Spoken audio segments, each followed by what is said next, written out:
Right, hello everybody. This is the first episode of the On Cycle podcast. I'm Jack Campbell. I'm an online coach. I'm a PT. I'm a junior bodybuilder, and I'm delighted to have my first ever guest on here. Not my name, your name.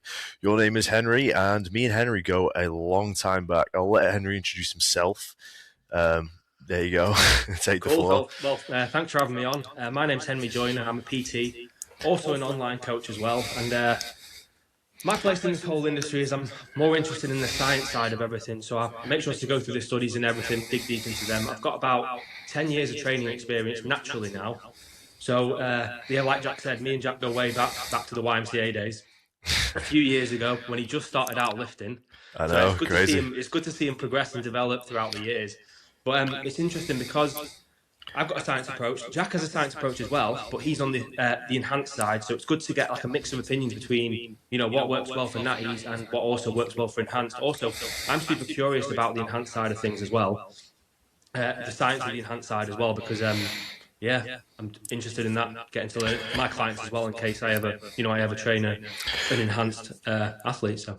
I think the main goal with this podcast is to try and get different people on here, get different perspectives, learn. I can learn a lot of stuff from you, especially on the training side of things, and then vice versa. I'm sure there's a lot I can teach you as well. But I think that one of the things that makes me there's so many questions that I have in regards to training approaches, especially on this topic of natural versus enhanced, because we see a lot of studies, and you're big into the studies. I know you look at a lot of the papers, but there's not many studies with enhanced people.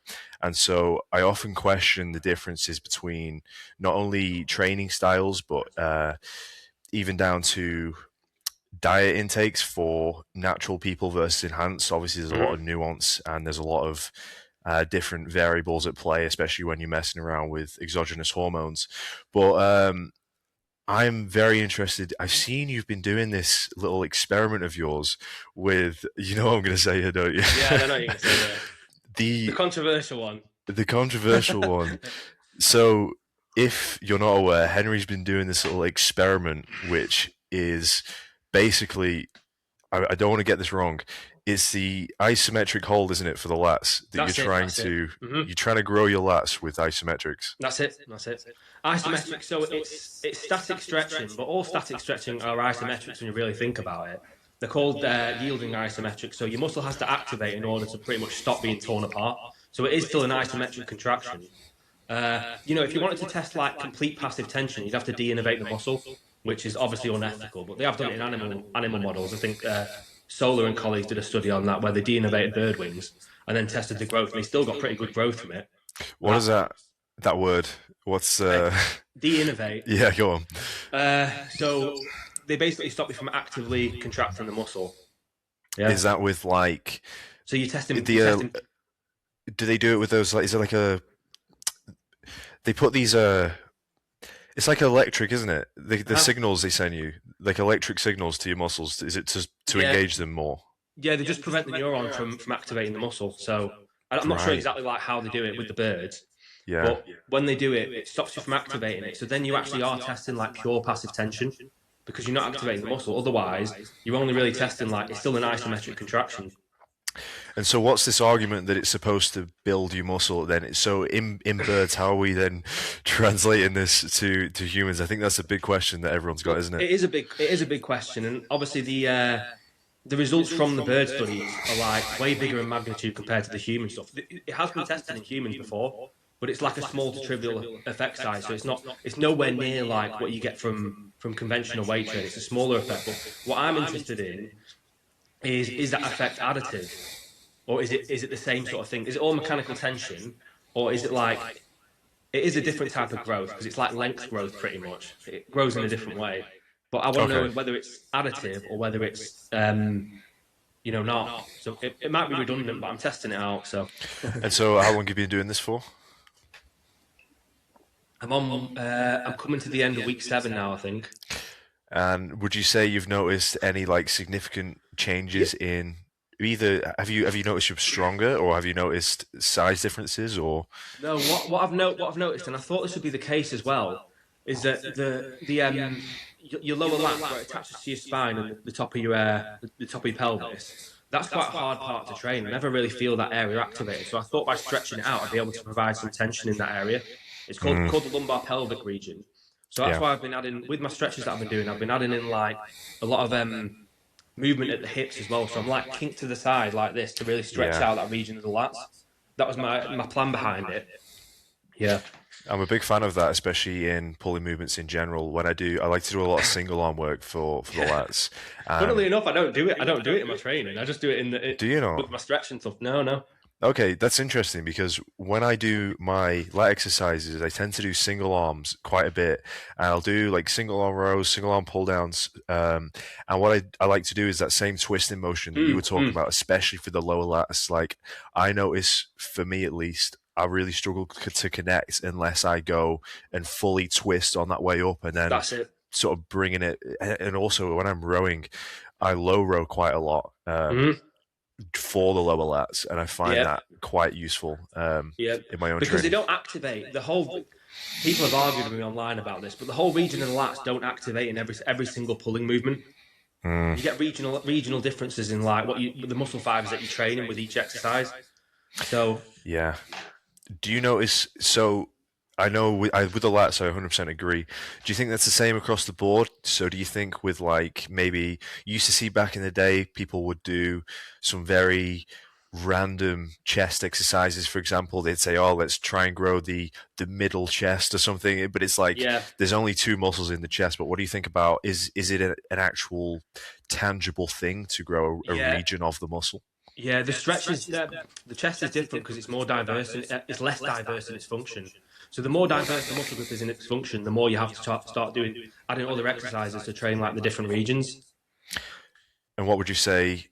Which muscle groups would you say this applies most for? The lats is massive. I'm going to say that one. Also the shoulders as well, because no one argues that you don't need a different exercise to train each region of the delts.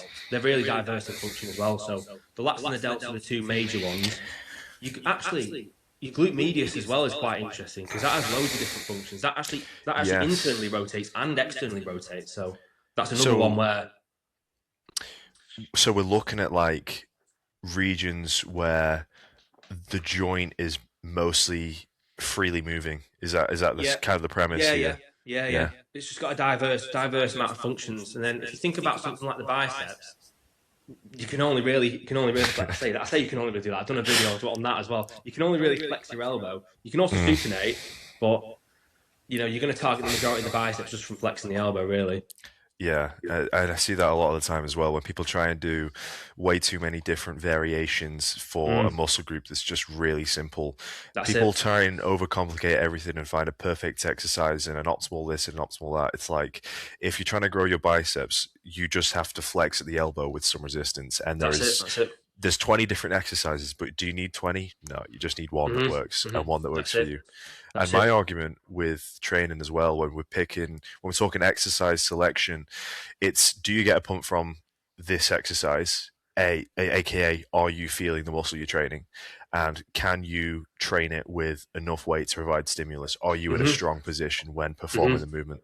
And that's all I really look at. But when it's something a bit more complex like the lats, then I would start to look at doing it from different angles, especially because like you say, that regional growth is definitely a big thing, especially now that I am competing and I'm looking at my physique from like a leaner state and I can see all the different weaknesses.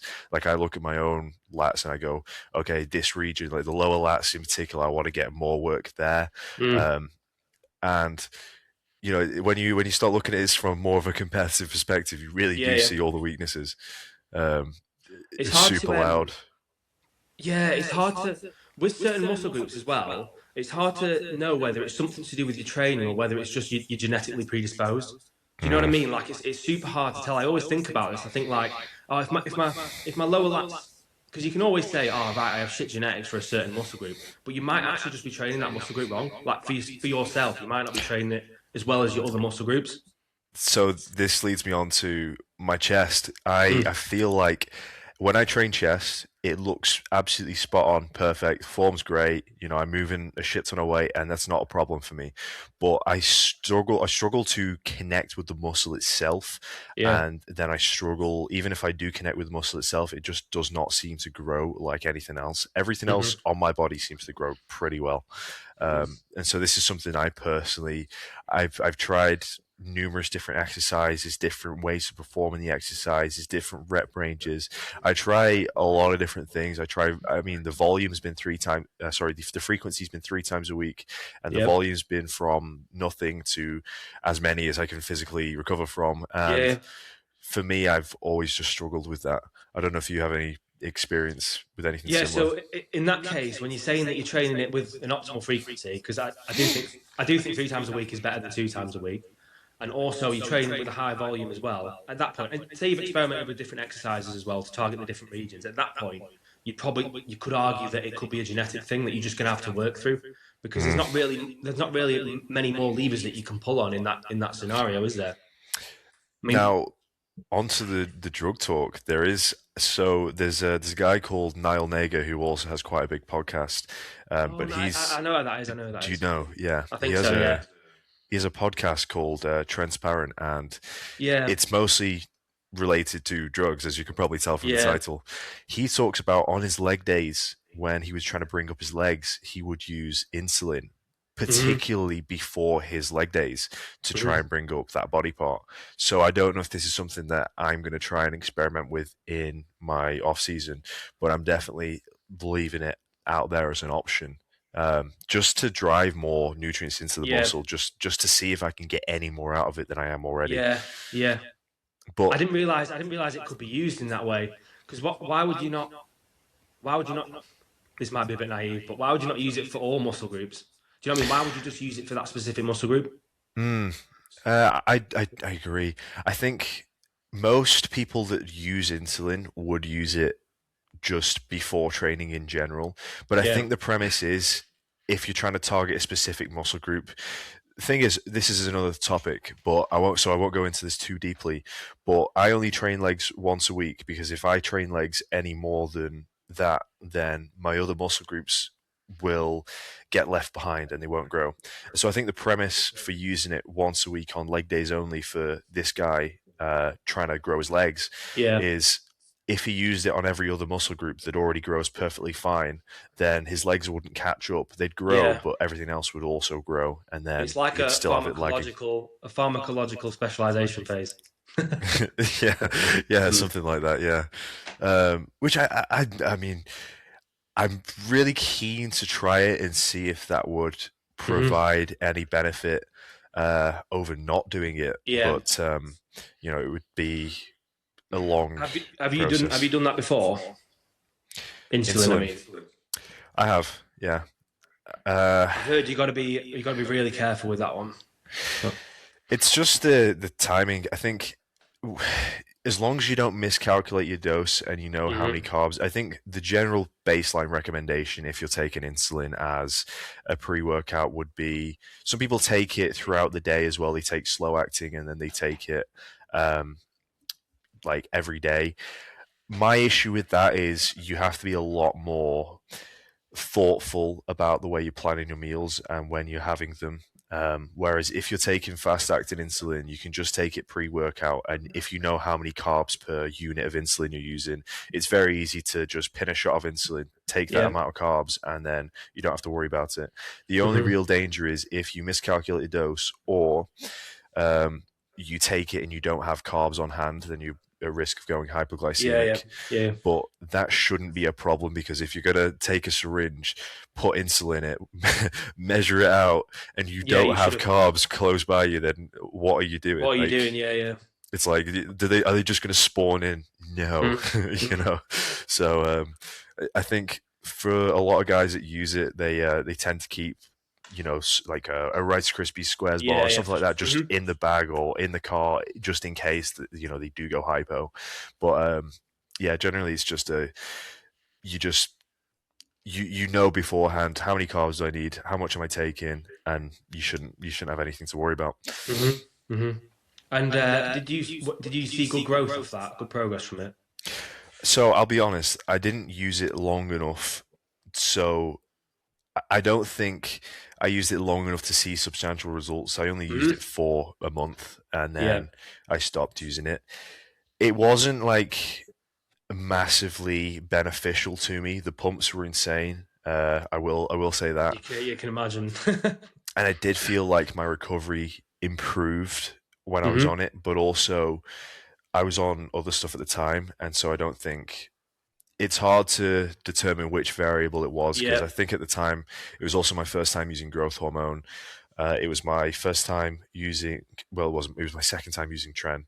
But this at this time, when you've got so many variables at play, trying to determine which one is which, especially when you've got a few drugs that you've not 100% experience with on a Hmm. personal level, uh, in terms of how your own body responds to it, it's hard to determine which variable Yeah. causes which. Hmm. Hmm. But I will say, I think it's beneficial when used in the right place. Yeah. It's hard in this game in general with everything to try and pinpoint any progress down to one specific thing, isn't it? That's it. And I Mm. think in general, because most people aren't super strict about everything. Like with me, it's the same meals every single day at the same Yeah. times every single day with the exact same amount of salt every single day. The water intake's the same. The sleep's pretty much the same. I'm laughing because I had like 4 hours last night. So, Mm. um, but when everything's structured and you've got like a meal plan in place, a training plan in place, and everything's the same, all the variables are the Hmm. same, then it's very easy to pinpoint. If there is a change, you make a Yeah. change on a week. You Yeah. know Yeah. what's changed. Hmm. Hmm. Whereas, like if I wake up and my weight's a little bit higher than expected, for example, this is a good example. When I do my check-ins, I do them before leg day because if I do them after leg day religiously, my weight is going to be slightly higher because of the Yeah. inflammation. Yeah. Yeah. Um, because I But know legs as well, particularly get really inflamed, don't they? It just blurs out all 100%. your detail. Mm. Yeah, and you can add like a half a kilo of extra weight, and you think, oh, you've gained weight, but it's just inflammation. So Mm. when you understand the variables at play, uh, and you can isolate which variable has contributed to X change, I think that's a big thing. But most people, it's just, oh, I eat healthy, I work out a few times a week, and so it's really difficult to pinpoint what's Yeah. causing the problem that they have. Hmm. Hmm. It's easier as you advance to notice it, just because you got such a limited capacity, haven't you? When you've Mm, just started out, it could be anything really. You could just like lift a yeah. weight once a week and you still make progress. So Yeah, you just mm. you look at the dumbbells and you come back the next week and That's you it. have That's your it. I've got a yeah. question for you actually. Have you tried higher frequency with your leg days, or is it just something that you just prefer lower frequency training from? I haven't tried high frequency. The most I've ever done legs is 2 times a week. But the Yeah. problem is, I noticed from the day I started training that my legs are ahead of everything else. Uh-huh, And uh-huh. so, very much for me, I have been kind of I don't think I've ever trained legs as much as when I first started training. And Hmm. then as soon as I realized, okay, this is a strong point for me, I started backing down and I've literally gone down and down and down ever since to the point now where it's slightly higher than it was, but I said to you last time we spoke, I was at a point where I was training quads 2 times a month Yep. and they were still growing. And I was Hmm. like Hmm. getting stupidly strong each session. I was thinking, this is just absurd. Like, I might Hmm. actually just stop training them altogether. Hmm. Um, I don't know if you've had any similar experience with any other muscle groups. Well, my legs have not been blessed. They've not been a blessed body part. This takes me back to what we said earlier about whether it's like genetics or whether it's something to do with your training. I managed to bring them up recently, but I still, yeah, I'm doing a full body split, so I still train 3 times a week now. But just throw them in towards the end, keep them at maintenance, pretty much. Tell me Mm. about that three day split you're doing. What's the Yeah. reasoning So behind it? yeah. So if you were to tell me like a couple of years ago that I'd be doing a 3 day week split, I'd be like, there's not a chance I'm ever going to do that. Like I even thought going from because I used to do push pull legs. I used to train 6 days a week, push pull legs, Mm, no rest day in between either. That's what like we grew up with. So then I came across a guy called he's called Chris Beardsley. He's a big physiology guy in the industry, and he was saying on one of his podcasts that full body 3 times a week is pretty much the best split that you can do as a natural. And for the reasons that I've outlined in my content as well, it's pretty much the complete day of recovery in between each session allows that all systemic fatigue to dissipate if you get your volume right, so that next time you come in, you can get a high level of motor unit recruitment. It all comes down to motor unit recruitment pretty much. And so, what is it directly that causes the motor unit recruitment to be greater in a 3-day split than a 6-day? Is it like an inflammation thing? No, yes, yeah, it is. It's the inflammation which feeds into your perception of effort. Because basically, what he's saying is all your training is limited by your perception of effort. So when you get these inflammatory things in your bloodstream, they're picked up by the brain. It gives you a perception of effort. So next time you come in, even if they're different muscle groups, there'll still be some inflammation present from the last workout, some muscle damage. So you're not going to be able to achieve maximum motor unit recruitment in that session. That's pretty much the idea of it. Okay, so it's essentially your brain convincing you that you're putting in more effort than you are. That's it. Right. Okay. You want your perception of effort to be limited by motor unit recruitment, nothing else. So like if you extend this like a little bit illogically, if you extend it illogically, like people pissing you off in the gym genuinely will raise your perception of effort and then make you fatigue quicker. It's like cardiovascular fatigue as well as a massive one. Like if you ever do like an all-out set of squats, have you ever done like 20-rep squats or anything? I think I tried it like once. I was like, yeah, fuck this. You just absolutely tanked after it. Like, when your heart rate gets elevated and you've got a lot of cardiovascular fatigue, that just tanks your session. I just try and avoid it now. Yeah. I'm the same. When I train people with legs, I always say to them, I know because me personally, if I do high rep legs, I feel stupidly nauseous to the point where I will throw up on the floor if I don't stop. And I'm like, and I've done it before. I remember one time, the YMCA actually. So this is me and Henry met. I was 50 when I first started training, and Henry works at the gym that I started training at, so he's seen me from nothing. And this gym, when I was training legs there, it must be like at least I used to train legs twice a week, and it'd be at least once a week I would go to the bathroom and just like throw up because I was training like legs a particular way. And I remember one time I was on a diet and I hadn't eaten anything, and it was just pure water I was throwing up, but my body just couldn't take it. And it wasn't anything fancy I was doing, but I was going like 15 reps on each exercise, and for me, I just can't tolerate that. It just makes me feel sick, and I can't handle it. Same. So you had a good squat even back in the day. I remember. Well, you squatted 140 or something at 15, something like that. Yeah, but it's more than that, wasn't it? I think at the time it was about 140. Yeah, but it wasn't like crazy. But the problem is when I squat, and the reason I don't squat anymore is because there is so much load on my lower back with my femur length being so long. I'm pretty much bent over double when I squat just to be in a strong position. But I do love to squat. It's a fun movement for me. We spoke last time about it turns into a squat morning at that point, doesn't it? It does, yes. Morning, pretty much. So like for your quads, that's pretty much redundant now for your quads, that exercise, just because it's going to be your hip extensions are going to be the limiting factor. So what I was saying about my high rep sets before, yeah. So when I train clients now for legs in particular, what I say to them is, I try and aim for that lower range of like a 5 to 10, and I try and get them to fail between there, because by keeping that volume down in the sets, I notice for me personally and the people that I work with, if you can get rid of that nauseous feeling, again, this is the perception of effort thing. It is, yeah. You can train harder by going heavier. And if you fail at 6 reps, that's a lot easier than feeling sick and getting 15 and going, I don't know if I can get 2 more, but I'm going to stop because I feel sick. So that's my whole reasoning behind that, which I suppose links to what you're saying in another sense. No, it does, because when you're doing those low rep sets as well, your perception of effort is tied into your motor unit recruitment. So you know that it's motor unit recruitment which is ending the set pretty much. But when it's a higher rep set, like you say, you get all these adverse feelings and stuff, like feeling of nausea, high cardiovascular fatigue, and then your set ends up being limited by that. It's not so much of a problem if you're new to lifting. It's when you progress, because then you need to recruit those high threshold motor units as you progress, because they're the only ones which aren't grown. So right. Okay, yeah. So, do you think there is a difference Do you think there's a difference with motor unit recruitment in a low rep set than a high rep set, for example? Like, let's say, is there an optimal rep range specifically for getting the maximum amount of motor unit recruitment? I couldn't tell you that, you know. No.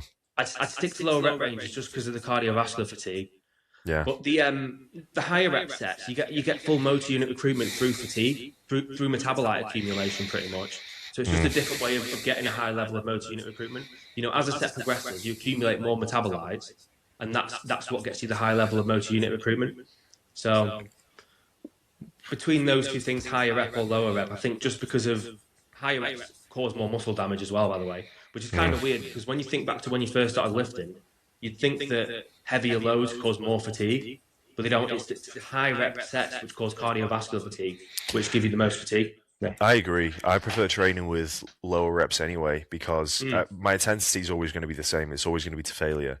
And I've never changed that. But I feel like for me, I recover much better with that lower rep range. And I feel like I grow quicker too, Yeah. just because my session to session recovery is Yeah. just way Yeah. higher. And anecdotally, you can feel it as well. Like you just said, you intuitively know that higher rep sets gas you out more. It's like endurance-related events and stuff like that. If you do any endurance work, that'll gas you out a lot. You'll get a lot of post-workout fatigue from that. So It's funny when we're talking about these. So you always hear people saying this phrase of, it's not a phrase. People always say cyclists have these big legs, and they always go, "How come they have such big legs if they're all they're doing is cycling?" And I want to just say, well, they train legs as well. they do. First of They all, do. They squat tons. they do. They are strong as fuck, and they do a lot of leg training. So I want to say that, but also the logic of that is just insane to me because if that high rep range, I know it's different cycling than just doing a 20 rep set. Obviously, there's a massive difference between that. But you hear people saying using that sort of logic of a client said to me, if I ride my bike, do I still need to train legs? I swear to God, not word for word, but that's pretty much what he said to me. He's like, "Oh, does this count towards my leg training?" And I was like, "No, it doesn't." And I use the logic of if a runner runs a marathon, is he going to have massive calves or massive legs or massive glutes? No, is he fuck? So it's two different things.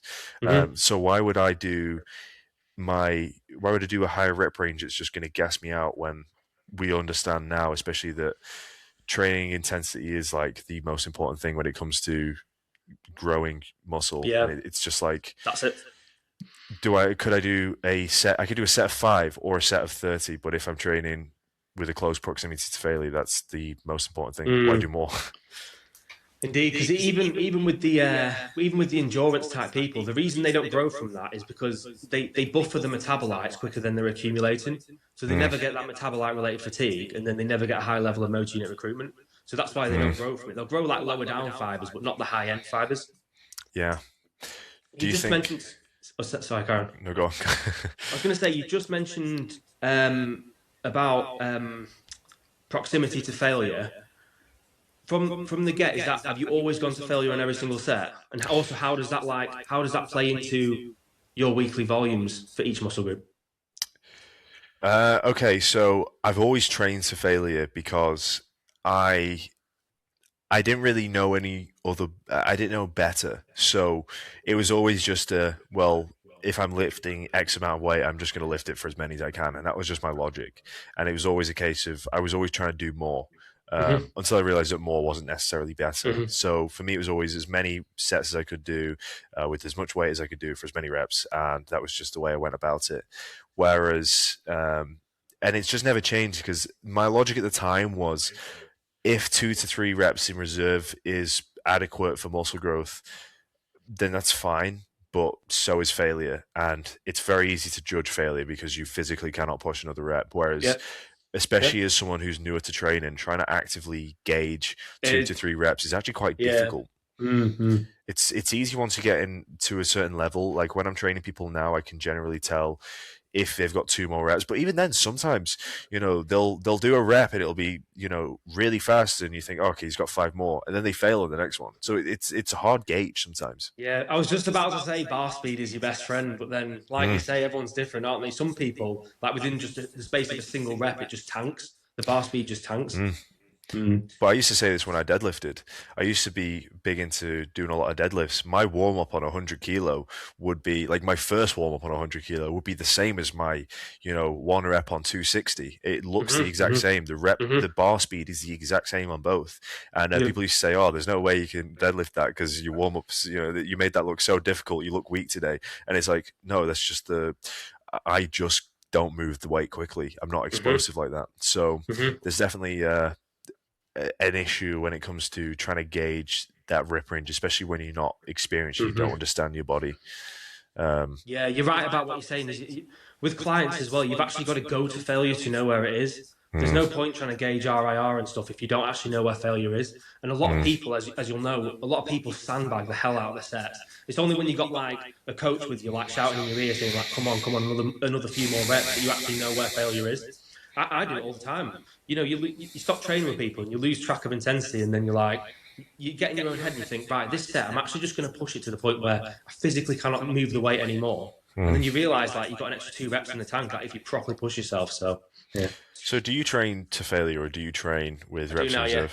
Yeah, I do now since I've been doing full body. I either go to complete failure or I leave a couple of reps in the tank on compound movement. So like barbell squats, I'm never gonna take them to failure. Really? Yeah, never. I can't tell you I've ever taken a barbell squat like to the point where I actually cannot move the weight anymore and I bottom out.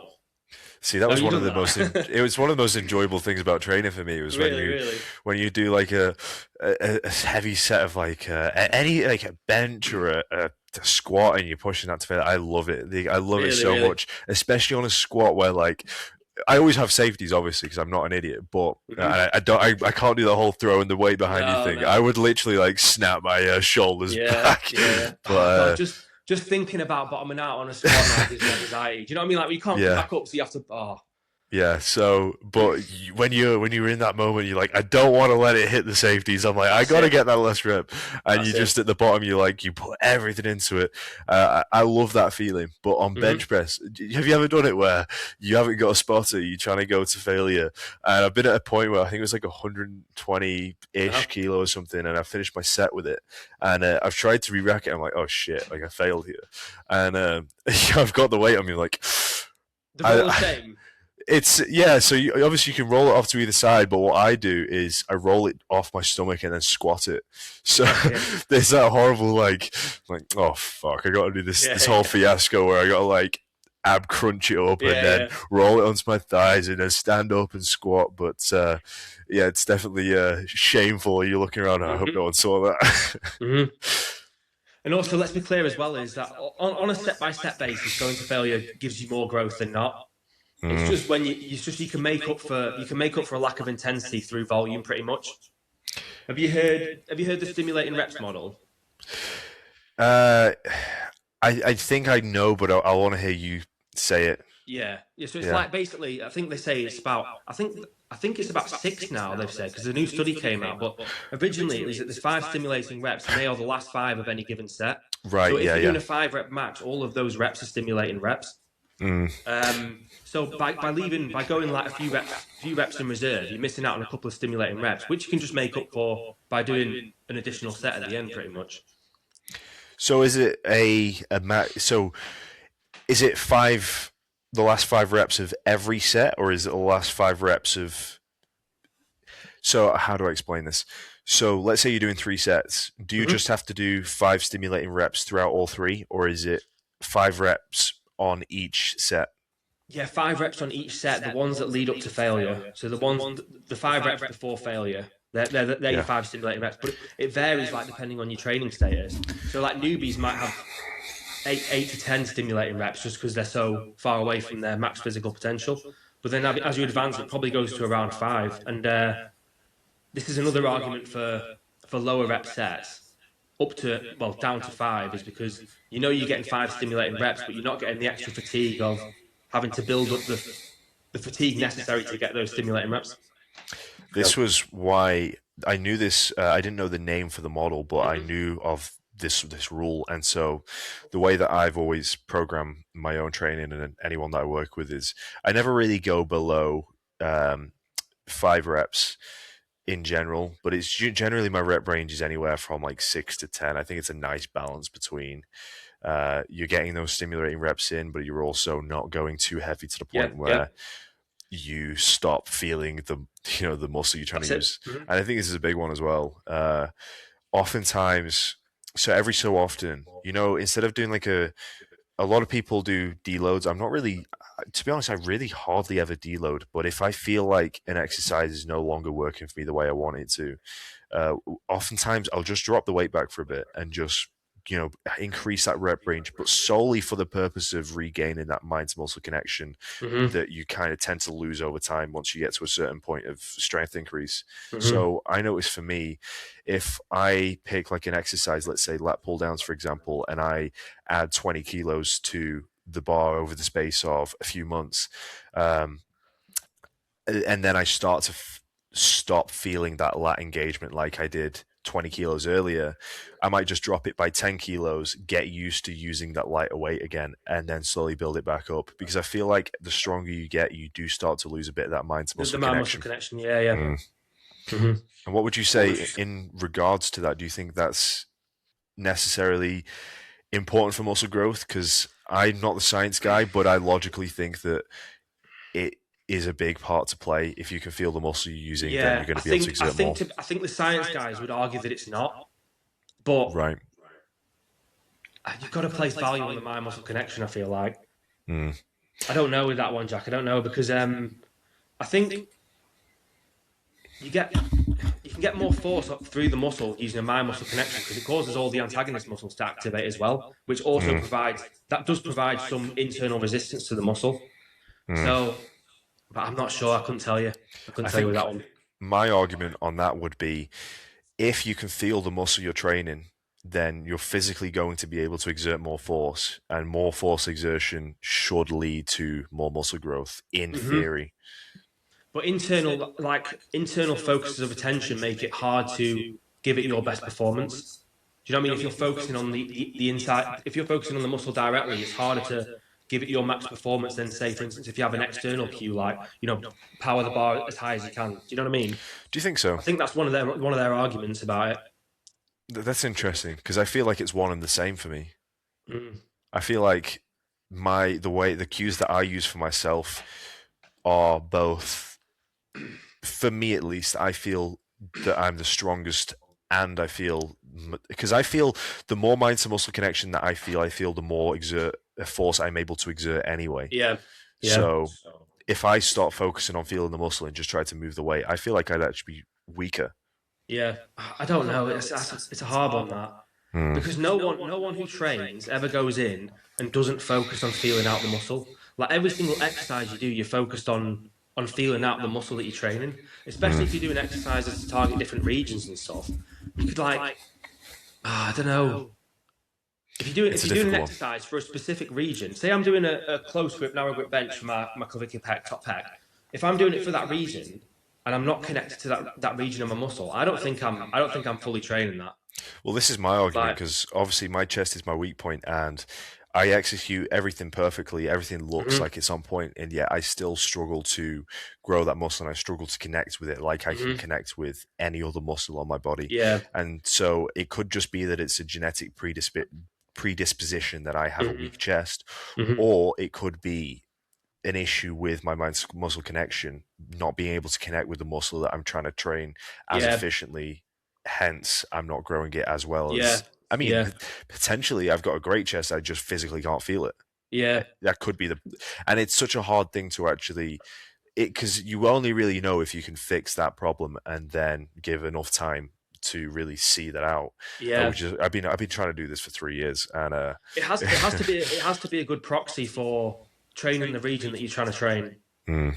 Like it has to be. When I work with people, one of the first things I say when I do an exercise with them, especially if it's something that, like, if it's someone I'm not used to working with, and uh, every machine is very different for a different person. So I know the owner of my gym loves the hack squat that we have at the gym, and I know he swears by it. And yet, for me, because as I was saying before about the femur length being really long, I go on that machine and it feels like my feels like my knees are being squashed by a Mm. hydraulic press. Mm-hmm. So it's really uncomfortable. But I understand for him because he's shorter than me and he's got shorter femurs. It must feel really good. Mm. So I always argue with not argue. I always tell clients when I work with them, I want you to be able to feel the muscle, feel in a comfortable position, be able to feel the muscle you're training, and be in a position to exert as much force as you physically can. Mm-hmm. Mm-hmm. And those are the kind of the three check boxes that I have. For sure, it can help you change. It can help you change if you're aware of it whilst you're in the movement. It can help you change your body position subtly in Mm, order to bias different regions. So mm, I think you can't completely discount it. And I don't think the science guys are completely discounting it. I'm just think they're saying like if like a proper full focus on like the target muscle, really contracting it and stuff, it takes away from the performance and the external force of the movement pretty much. So mm. I don't know. I don't know. It's hard on that. Do you know what I want to see? I would love to see some studies. As I was saying earlier on, I would love to see some studies in the differences between. Uh, so there are some drugs, right, that will. So there's something called neuromuscular efficiency, Yeah. and that is your brain's ability to recruit muscle fibers, so multi-unit recruitment. And there are some drugs that I don't know if by design or if just by effect they increase your brain's ability to uh, recruit certain fibers. But Yeah. there are Yeah. certain SARMs, for example, I think Rad Oh really? 140 is one of them, Oh uh, right. Right. that actually increases your neuromuscular efficiency. And so when Mm-hmm. I was first in my enhanced sort of journey and I was experimenting with different things, I actually tried it. And before the drug had actually had enough time to take full effect in my body, fully saturate and actually give me any strength benefits from it, I got stronger by about, I think it was something stupid like 10 kilograms Really. Really. before the drug had even fully taken effect. Yeah, yeah, And it's simply down to the fact that my brain was simply better able to recruit the muscle fibers within the muscle just yeah. because of the drug. That's amazing. That I've heard of similar things to Mm, that with the gear and stuff because certain ones mm. lend themselves really well to like the strength sports as well, don't they? I think for the same reason, right? Uh, I would argue no, but I don't know if there are any others that do it the same way that Rad 140 does. I'm not sure it's a Oh, is it common Rad 140 thing. specifically? As far as I'm aware, I'm not entirely sure. It's not something I've heard much research on. Hmm. But what I do know is for strength athletes, their compounds of choice. So when we're talking pharmacology, back in the day, there was these terms of you have a wet compound and a dry compound, and the difference between the two on paper is that a wet compound is supposed to be used for bulking, and a dry compound is supposed to be used for cutting. Hmm. I think this argument is complete bollocks, and I think dry compounds. I don't like the name either, but dry compounds are better all year round because you can stay healthier on them. And the reason you stay healthier on them is because you have less estrogen conversion. So if you're taking the compounds typically used for strength along the lines of D-bol, Deca, Anadrol, um, you get sometimes things like Superdrol, halotestin. Halotestin is a bit different, but the general premise of most of these compounds is they convert to estrogen E2 or some form of or progesterone, prolactin. And the problem with these is they convert to aldosterone, which makes you hold water. And so the Yeah. main benefit for the strength athletes is that they're holding a lot of excess water. And as we know, mass moves mass. So Hmm. to a certain degree, that's particularly beneficial. They also provide some joint lubrication, which makes them a lot less injury prone. And if they have injuries already, you hear people saying, if they've got elbow problems or they've got knee problems, so they throw in Deca to heal it, but it's not healing it; it's just masking it by Hmm. pumping a bunch of fluid in between the joints. Hmm.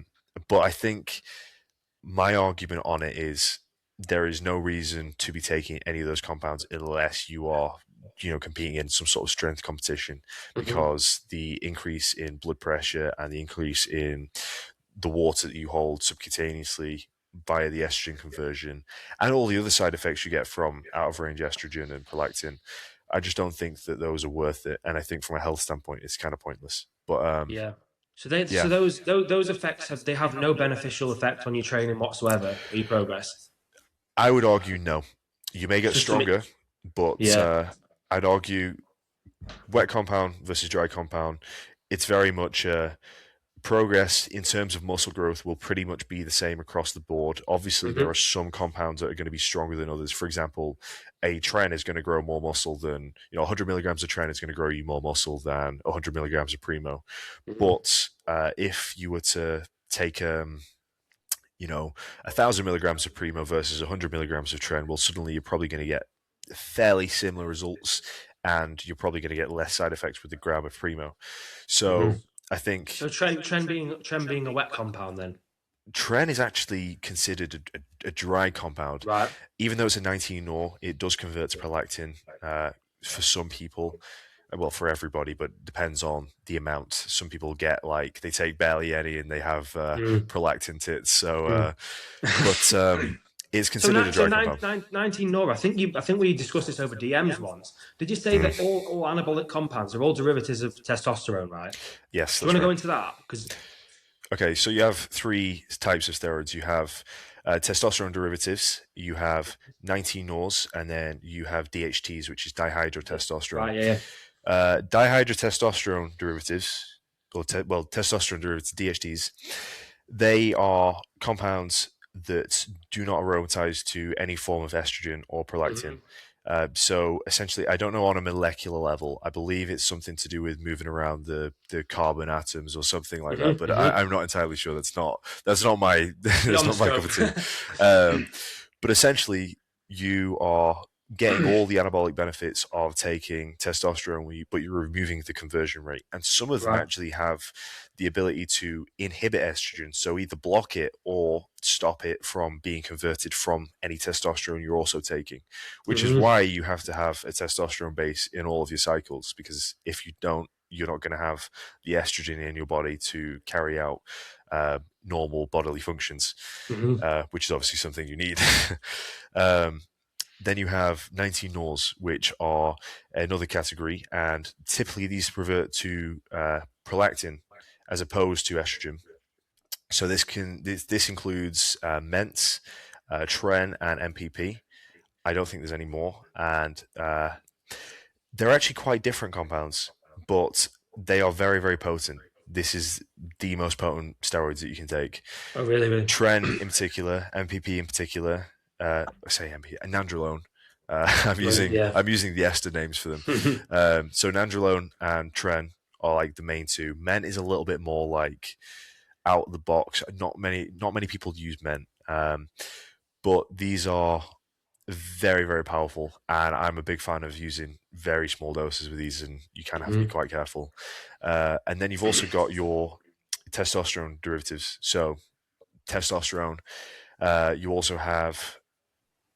No, my brain's not working. I'm on prep brain. Anyway, point being, those are your three types, and Mhm. the way that I would typically run any of these is I would pick testosterone as your base, and Mhm. then not that I'm just going to go into a basic cycle design of how I would run a cycle for most people.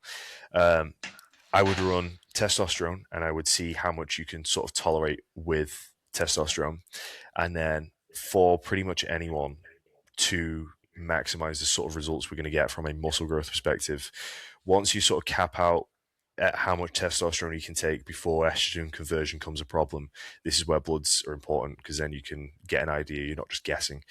I would add in something that inhibits your estrogen. You can either pick NAI or you can pick another compound that's going to inhibit that estrogen.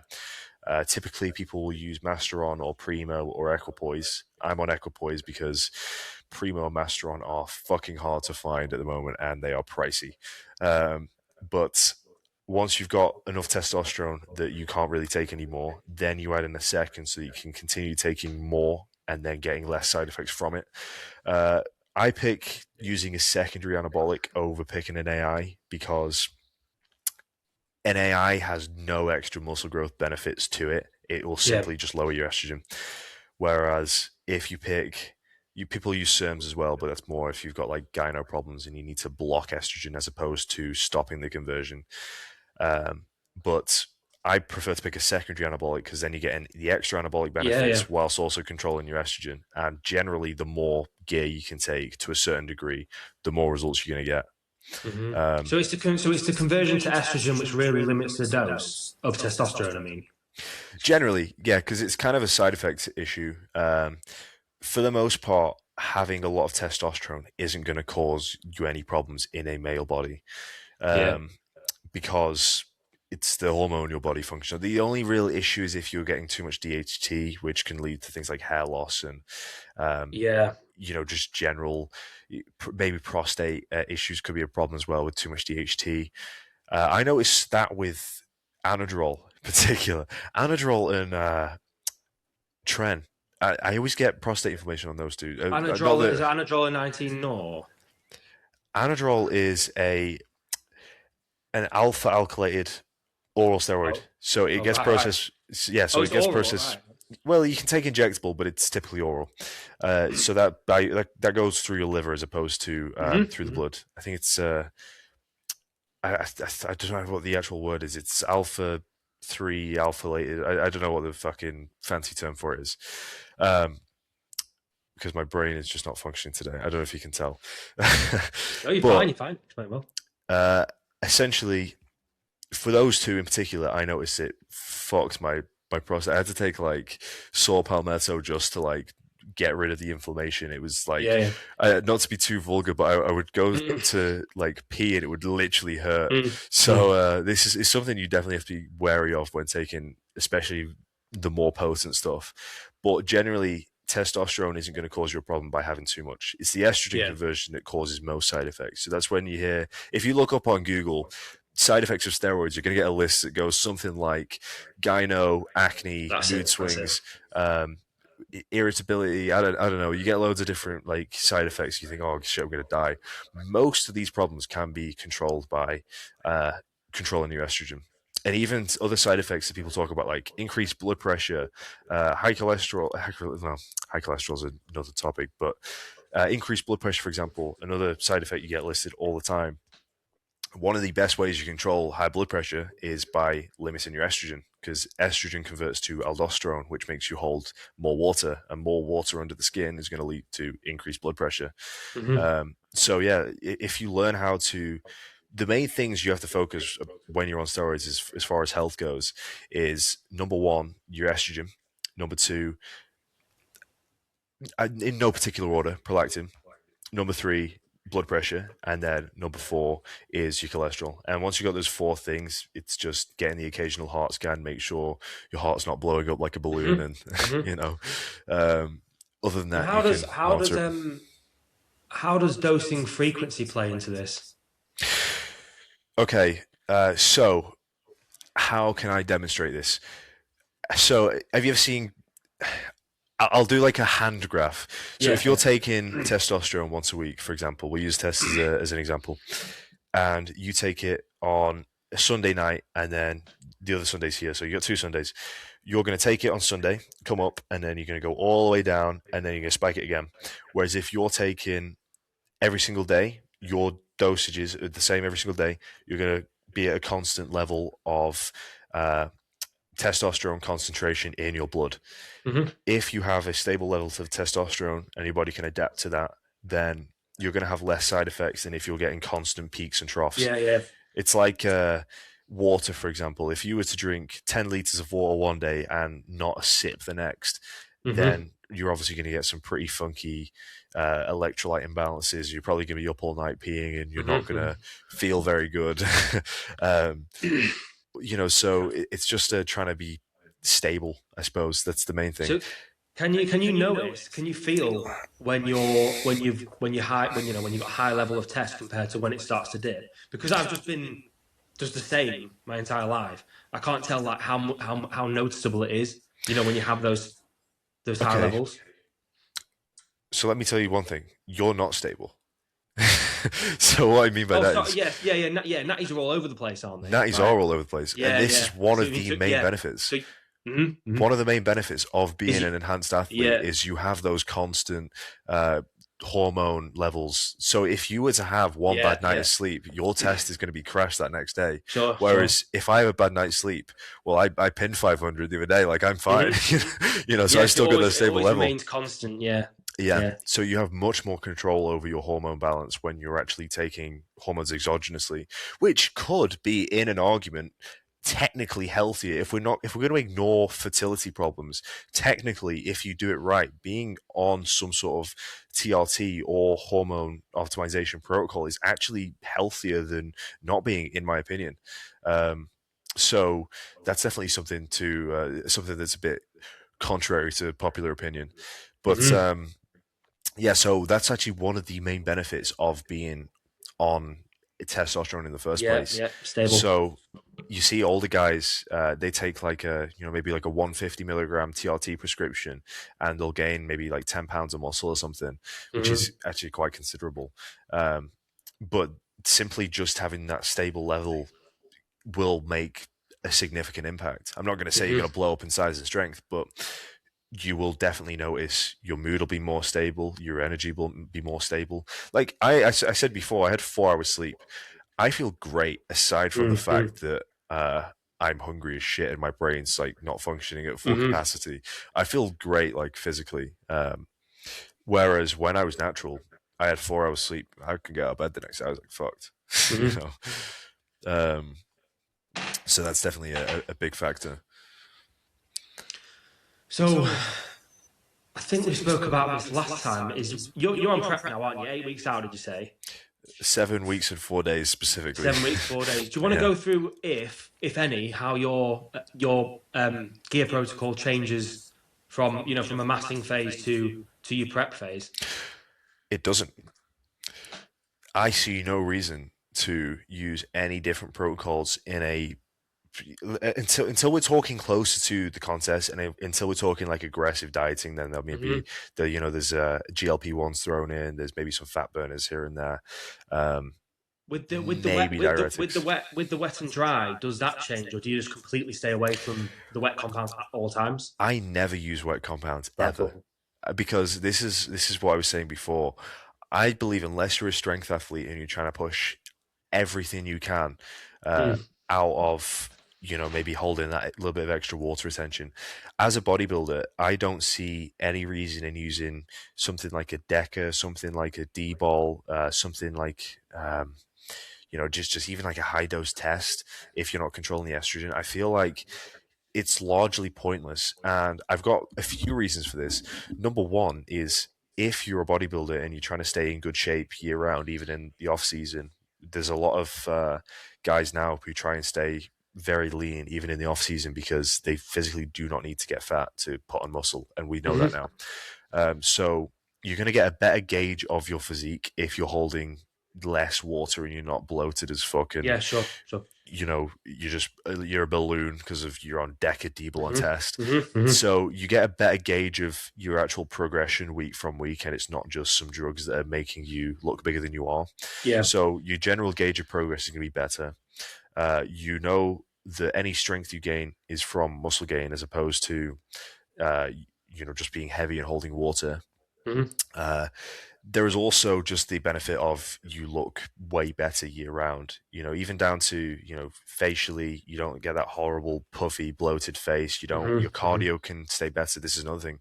Off season cardio is so difficult if you're taking a lot of uh, heavily aromatizing drugs. Whereas if you're on like a master on and a test, in your off season and you're staying relatively lean and you're keeping in that cardio, you can keep the basal metabolic rate much higher, so Hmm. you can eat like way more food. And this is another important thing: when you're going into prep, you want to have the food as high as possible.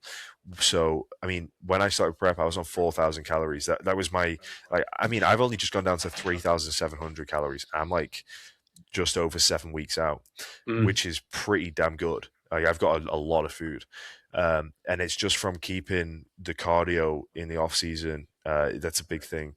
I'm not one for doing a lot of like uh, stairmaster or incline treadmill or anything like that. I'm more of a steps kind of guy. I only implement that now that I'm in prep. But I think even now I'm going into this next off season afterwards. I think I am going to implement that because I think if you can maintain a certain level of fitness and just by keeping that cardio routine in, the higher you can keep your food, the fuller you're going to be, the smoother your prep's going to go. And also you can just keep a lot leaner in the off season. So yeah, in regards to drugs, your progress is going to be the same whether you use wet or dry. It's mainly a look difference and a health difference. Yeah, those Your blood practical pressure could be lower. considerations definitely the practical considerations definitely make sense. Because I was thinking, how do you gauge your progress or anything if you're constantly fluctuating with body water and stuff? How do you gauge anything? So that makes You sense. don't. And that's another thing. You'll see guys, they'll take a cycle of, test and D-ball or whatever, and they'll say, oh, I gained 20 pounds. I put this much weight on my bench. And it's like, yeah, cool. They come off it, 20 pounds is gone. They look at themselves in the mirror again. They go, hang on. I lost all my gains. It's like, no, you actually didn't make any gains to begin with. Yeah. Yeah, so it's super important for monitoring progress as well. That's really interesting what you just touched on then. On a different note, because someone at Tough was actually telling me this as well about increasing your nutrition going up to the end of your bulk phase, like how many calories you want, and it makes the subsequent cut much easier.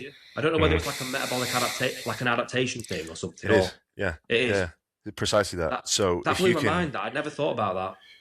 I would advise this works way better for an enhanced person because obviously, like an enhanced person can eat a lot more than someone who's not enhanced because you've got more hormones to utilize the food you're putting in. But I think this is a massive thing, and it's something that like I'm a huge believer in. I try and get my food as high as physically possible when I'm not dieting because if I can get my maintenance now is 4,500. If I can get, it's a lot. If I can get my maintenance to 5,000, 5,200, 5,500, and I can do that whilst only doing 10K steps a day, or 8 to 10K steps a day, barely doing any cardio, or just even like 5 sessions of cardio, 20 minutes, per week. Brilliant. Like I can go into that diet and I can finish that diet of 4,000 calories, maybe just slightly lower. And if you're in a contest prep and you're staying, especially this is another thing, if you can get that food high and stay as lean as possible, if you imagine you're starting prep and you're on 5,500 calories, right? Yeah. And you're at 12% body fat and you're like, okay, I've got to get to about 4 or 5% here. I've literally got 5,500 calories at the end of my surplus. And then you're going into that. Maybe you do the health phase first or whatever. Or you do like a pre-prep phase if you need to. But if you're lean enough and you can go straight into that prep and you can start bringing food down, you got so much leverage. And this is the other thing. We have a few levers that we can use when we're trying to lose weight. And number one, obviously, you can lower the food. You can increase the output. We can increase steps or we can increase cardio. And then we've got a third option where we can... we can add drugs such as clenbuterol, for example. I was just about to ask increase that heart rate. about Clen, yeah. I'm not a big lover, I'll be honest. No. What I find, how does it work? Clen mostly works by, I think it's the beta 2 or beta 3 receptors. Basically, it stimulates your body to increase its heart rate, so it makes your heart rate goes stupid high, you burn a fuck ton of calories, and hence you lose weight. But it's not anabolic, though. It isn't anabolic. There is some evidence that it's catabolic, though. Anti-catabolic. So that means it can prevent muscle loss. The research on this, I don't believe, is concrete, but I know a lot of female competitors who use Clen specifically in their cutting phases as another method to not only lose fat but also to retain any muscle they've built, especially if they're not using too many anabolics. It's definitely a decent addition. I don't like it personally. I try and stay off it as long as I can. It make you like just jittery and shaking and stuff. And the first time you take it, you think you're gonna die. You're like, your hands start shaking and shit, and then you're like, oh fuck, like I feel like I'm gonna have a heart attack, and you're like, oh, hang on a minute, I just took 40 micrograms of Clen, I'm fine, and then you're like, okay, I just feel a bit weird. So the mechanism that it works is through increasing your expenditure, your need. Is that all it is? Essentially, it increases your heart rate, which increases your need. Yeah. So it just makes you move more. I really wish I should have touched up on the science. It's something to do with stimulating your beta 2 receptors, which by onset increases your heart rate.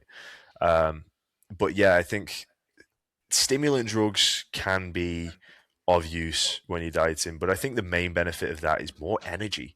Because imagine Hmm. you're on like bikini calories, like a bikini competitor's calories of like 1,500 calories a Yeah, day. You're getting up in the morning and you're like, you just don't want to move. Something like that to make you like, whoa, like what the fuck?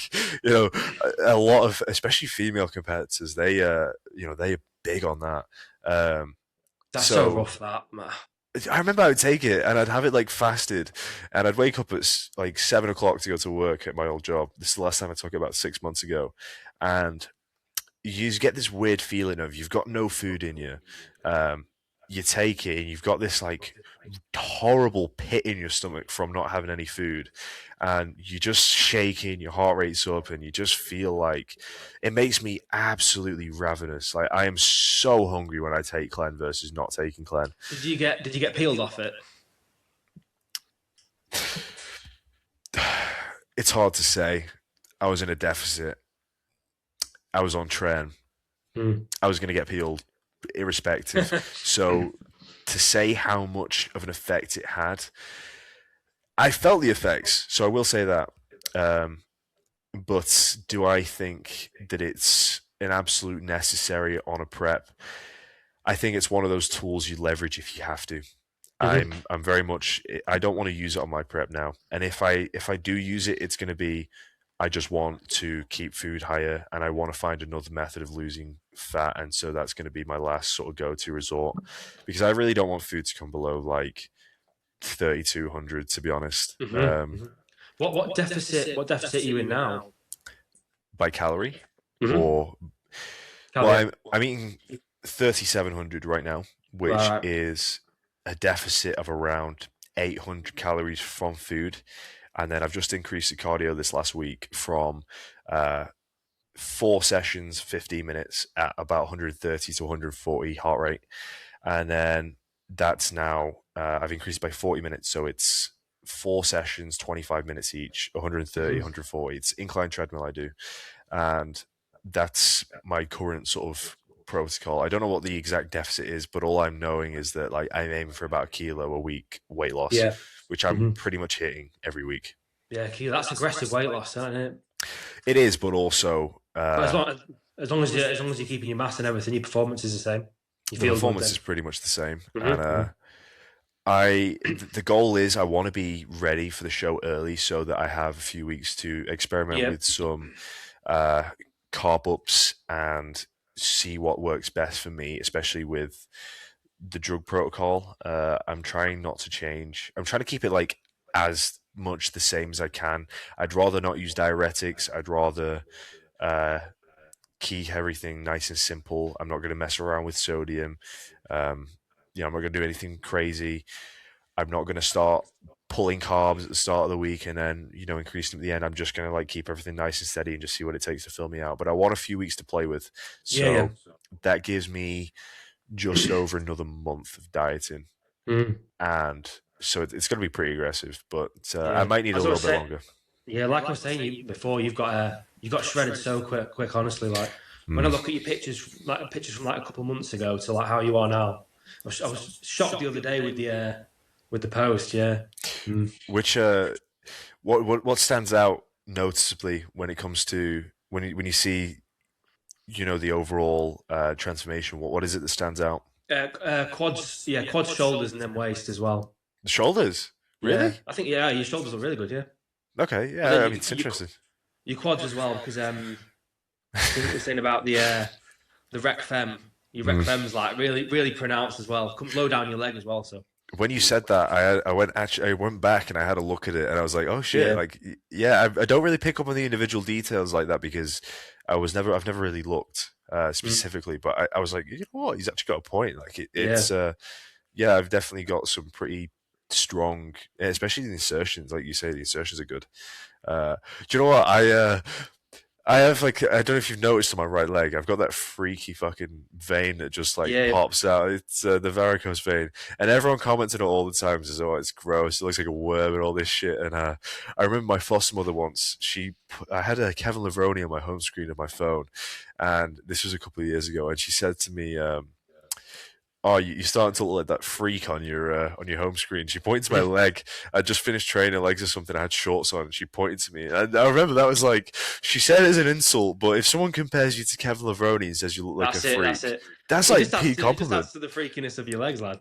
I was like, yeah, fuck yeah. And ever since I've looked at that vein, I'm like, you know what? Like, I'm not arsed. Like, it Mm. adds a little bit of a freak factor, like a That's it. little bit That's of a it. Nick Walker to my physique. You know That's what I it. mean? Yeah, yeah.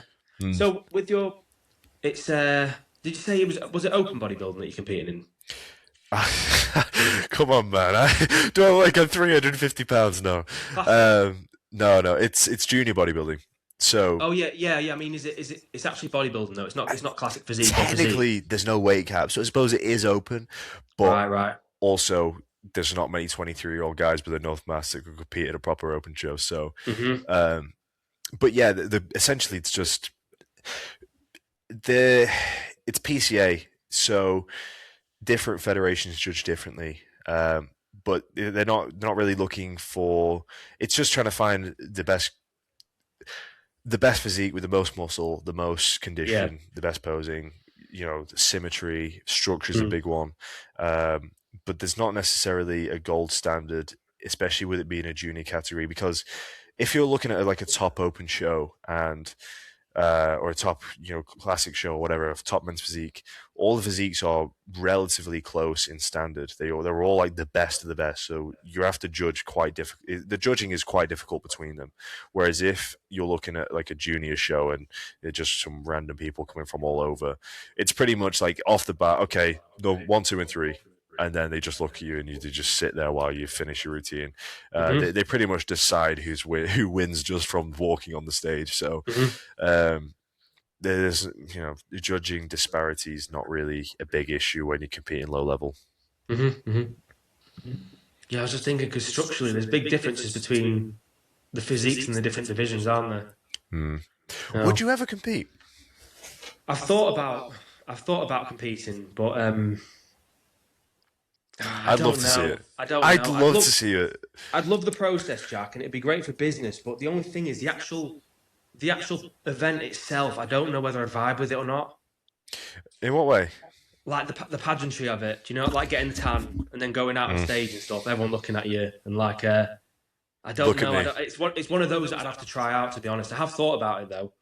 You've got such a fantastic physique. I genuinely Cheers, would appreciate really that. like to see Appreciate that. you do that. I'd probably do physique if anything, just because I feel like I've got a better chance at that, just with the front Mm. relaxed poses and stuff. And I think I've got a Yeah. better chance at that. I don't have a classic physique. I don't have the lat spread, and I don't have the peak biceps for that. So You have some really, really good proportions, genuinely, and I think I appreciate like, that. especially like shoulder to waist, Yeah, and I mean, you're so shredded year round. I look at your yeah. I know. physique. I need to. I'm just glazing now, but like, Nah, I see that shit. I'm like, oh my god, this guy's natural. Like, you look better than I do. yeah. Nah.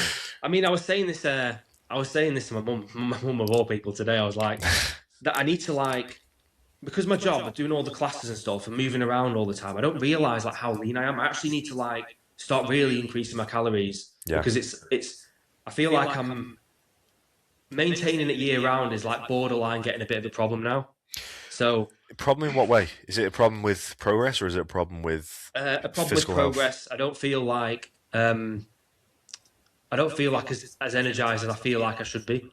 Yeah. So and also like I don't know. I just feel like bumping it up a little bit, getting a little bit heavier, a little bit higher percent body fat, just put me in a more optimal environment for like growth, pretty much. Mm.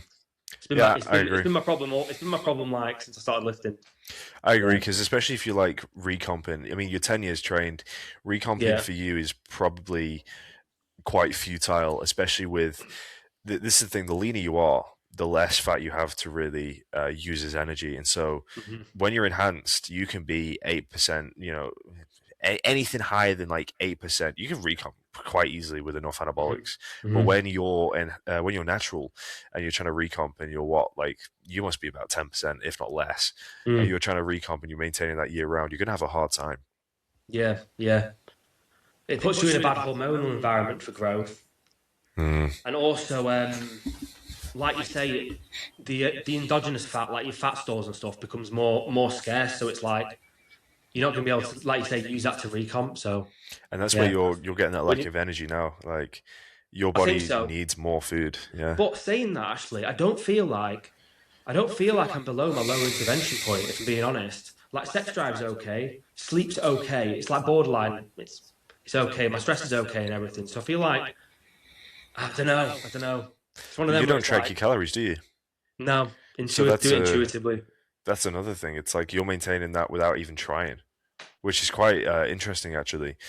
Because I feel like if your body was in a state where you were crying out for more food, you'd get Yeah, that hunger signal, wouldn't you?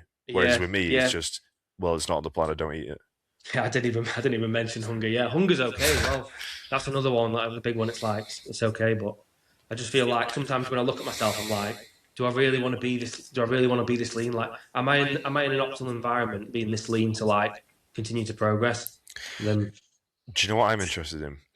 This is something that I noticed for me personally. With me being so young, I find that my ghrelin is super super high. I don't really get much leptin at all. Like and I say this, but it's hard to say. I can't look at numbers, but what I can tell you is I'm hungry all the time, 24/7. I wake up, I'm hungry. I go to bed, I'm hungry. I wake up in hmm the night and I'm hungry. I'm always hungry.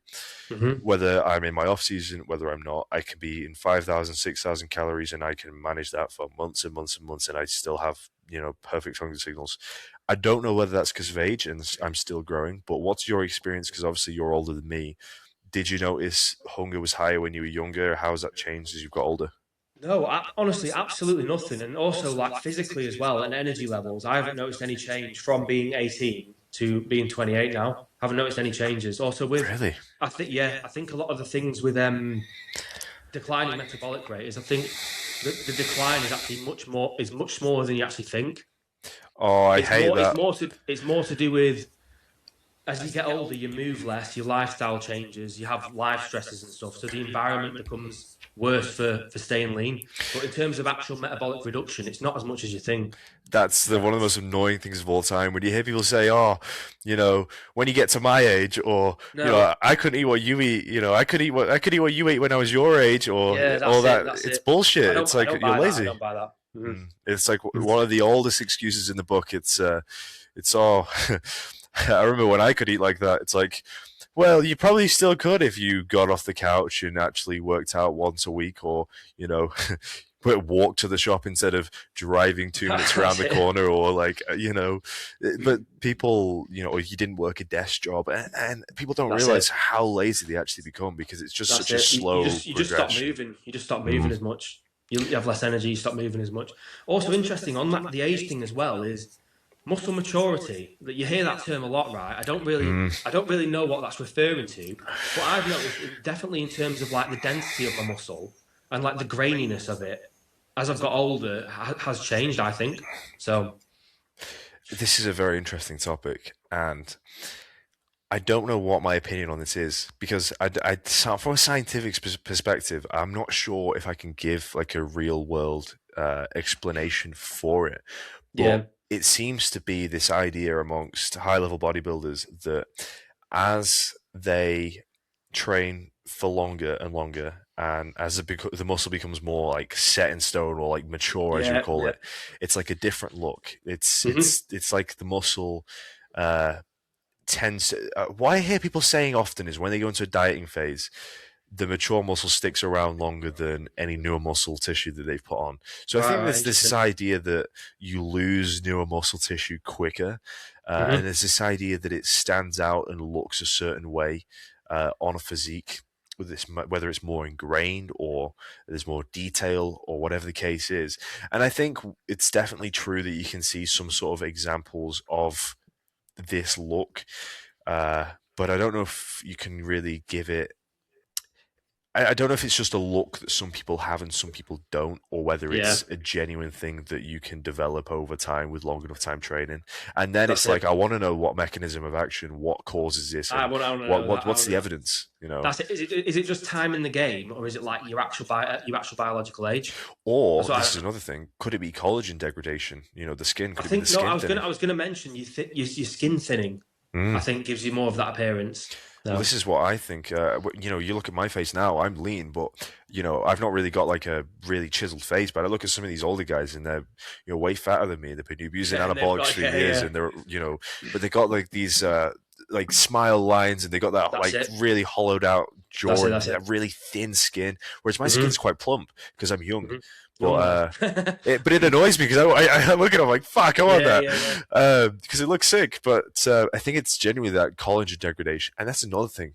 Uh, there's a lot of people use Winstrol pre contest because there's this idea that Winstrol is supposed to um, degrade collagen production or Oh, collagen really, really? synthesis, and so it's on paper it's supposed to thin your skin, which is why it's so Wild, popular. wild.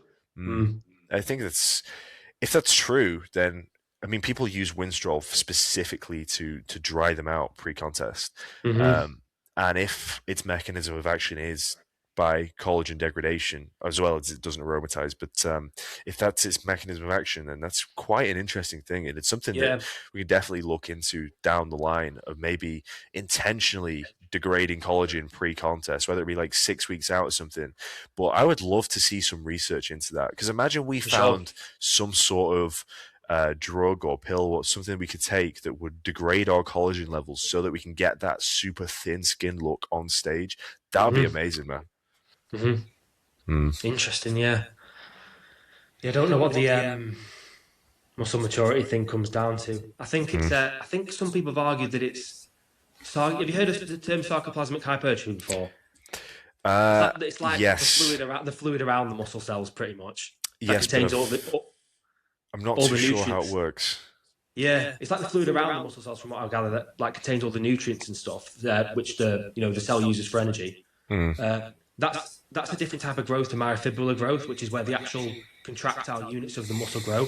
Yeah. So I wonder if the longer time that you have in the game, the more myofibrillar growth you get in, like compared to sarcoplasmic growth, because intuitively Mm. you'd think that they'd give you a different appearance. So.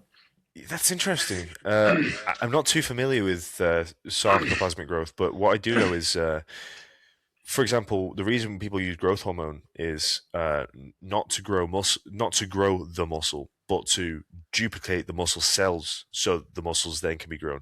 So I don't know if you know Mhm. how that works, but essentially the idea is that growth hormone goes in and duplicates muscle cells, creates new muscle cells, and then the androgens you're using. This is why people use growth hormone and anabolics together and not separately. Mhm. Well, people do use anabolics separately, but not growth hormone.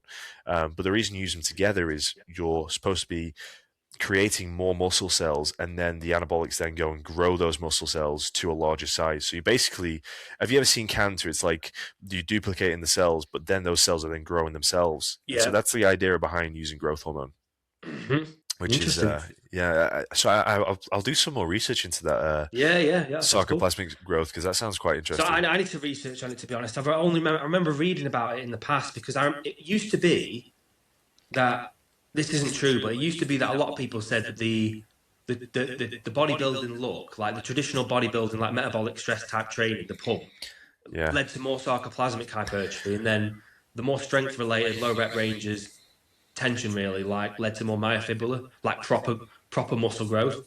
And they said like people like compare like the physiques of powerlifters to like bodybuilders, where if you actually look at them, they do present a different look for whatever reason. Like bodybuilders do, I think it's like what you're saying. It's probably to do with the wet and dry compounds, like how much water they're Mm. holding and stuff. But there is a different look. Like strength athletes do look denser, I think. But could it be a body fat thing? Because again, generally, Yeah, powerlifting it could be a body fat thing. It could be yeah, yeah.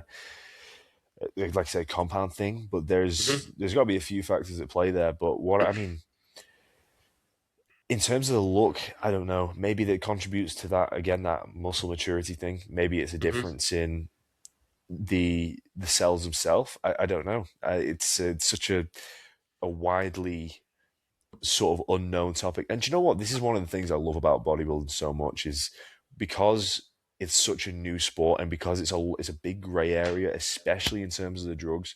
We're kind of having to like figure this shit out on Yeah, the go, like as we yeah. roll. And so, we're hearing stuff every month pretty much, and it's like we are kind of inventing the wheel as we go, and No, the it's science as well is in crazy. its infancy. It's like yeah, I'd love to see. I keep on saying this. I'd love to see more research done on enhanced people. I really would, because would it benefit? But the thing is, they're not going to invest a bunch of money. I'd love them to invest a bunch of money into us drug users and help us, get as big as possible. But unfortunately, I don't think there's many uh, researchers who are willing to go out there and spend all that money just so that we can help steroid users become more efficient steroid users. hmm Unfortunately. yeah. I've only read a couple on people who are on anabolics. Read a Mm. couple, but Have you seen them studies that are supposed to be like uh, people taking testosterone who don't train gain more muscle than people taking not taking testosterone but training naturally? yeah, I've done a post on that. I've done a post on that recently. That's by Bazin, I think. What's your opinion on that? Bazin, from the study that I read, the I think it was 500 mg, right? Yeah. I think 500 mg of tests that they were taking, and yeah, in that group, the people who took the test and didn't do any resistance training grew more over the period than the people who were natural and did the resistance training. But then, of course, the group that were also on test and did the resistance training grew way more than any of the other groups. So Yeah. yeah, I don't know. I don't know. My argument is, were these trained individuals or untrained? I couldn't tell you. I couldn't tell you. I feel Because like that's the key difference for me. yeah, I feel like they were untrained. I feel Because like if they would have you, had to have been untrained. yeah, because it doesn't make any sense to me. I get No. it, but at the same time, if you get a guy that's trained before, and then you give it like he's already got a decent amount of muscle mass. Let's say you get two people, right? They're both natural and they've both trained for, let's say, 10 years, and then one of them stops training but starts taking tests instead, and then the hmm other one just keeps training. Well, I wonder who's going to grow more muscle then, because that's an interesting one, because I feel like They, the people on test would have absolutely been recreationally active. There's no way they were sat on the couch or just sedentary because you're not loading the muscle fibers in that case. So yeah, they might have been playing sports and stuff, which actually does load the muscle fibers. So they were just getting growth from that. I don't think there So was any diet taken into consideration either. Were they told to I eat the need to same read through it things? again. I need to Yeah. next podcast we have. I'll research into that study because it was interesting and it's like the big one that people cite. It like you say, it's presented as like, all right, gear. You just take gear and sit on the couch. That's Because pretty that's much what like annoys me about it. It's this whole premise that if you just take steroids, you don't have to do anything hard ever yeah, in your life because it's just all handed to you for yeah. free. I mean, I made Everything a play special on comes that, out of a but it was bottle. like it was for Instagram content. Yeah, yeah. Do yeah, you see? It's memes that are like they put the Captain America one, and it's like everything special about you comes out of a bottle and all that shit. And it's like, well, that's it. hang on a That's it. minute, you know. But this is the other thing. I don't like this whole mentality of, oh, you can just take gear and then just never, just sit on the couch. Because, okay, even if that was true, if you're going to go to the extent of putting your health at risk, why not take gear, train hard, eat right, sleep right, That's and it. then That's take it. care of all the other little. There's like 100 different variables that you could be taking care of, and you're not doing. Digestion, supplementation. This like being on top of your blood work. Stress. Even down to like your hydration, there are so many factors that can play just even a small role in your progress. Why would you just say, "Oh well, fuck it, I'll just take gear and just never hmm do anything else right"? Yeah, it's some of the research contradicts itself because it's like I think I read a research review recently that was saying that it's only recently that they actually realised that anabolic steroids actually lead to growth. Like in the past, like in people who already have healthy test levels, Mm. like in the past, they only thought that it like led to improvements in hypergonadal men. So men who just naturally have low testosterone, it's like bring them back up to normal test, and then they'll see like growth from it or increased performance. But it's only recently that they've realised that you can actually like super physiological doses actually lead to a benefit as well. So I thought that was quite interesting. When you say recent, how recent? Because we've been using Uh, steroids since the '70s in bodybuilding. yeah, I think it was. Um, 1980s. I feel like it was. I'd have to go back through. I'd have to go back through the review. But I think it was 19. 1980s when they were like started really like scientifically testing like super physiological doses and not just like TRT doses that get you back to your normal range. Yeah. Yeah, yeah. And there's that whole thing now of what is a TRT dose? Because you see guys on like 300 milligrams and they're calling it sports TRT and all this shit. I think people have Well, lost kind of. what crosses the line for you? What would you say? For me, I think there's like a. So I don't call it TRT. I call it cruise. Between cycles, I'll cruise. On a health phase, I'll cruise. And for me, it's a cruise dosage is actually kind of different. I take two compounds on a cruise. I take Masteron and I take Test, although this time I might try EQ. And what I usually do is I'll do 150 Test and I will do 50 Masteron because I convert quite a lot of estrogen naturally, even from a small dose of Test. And so for me, I feel and respond the best and I'm healthiest when I'm taking a little bit of Masteron alongside of it to inhibit that estrogen. So 150/50 for me works great. Whereas I've taken like 300 tests before on like a cruise, but realistically, if I'm going to be completely honest, as someone who was a 200-pound male at the time, that really wasn't necessary for me. I could have probably got away with about 200, even 150 tests, but easily Mm-hmm. 150. I Mm-hmm. think the way I would generally gauge it is a rough estimate, maybe like a milligram per pound of body weight is kind of what I would consider a standard cruise dose. But if we're talking TRT, for TRT purposes, you're not really going to need more than, you know, I don't know, 150, 200 maybe.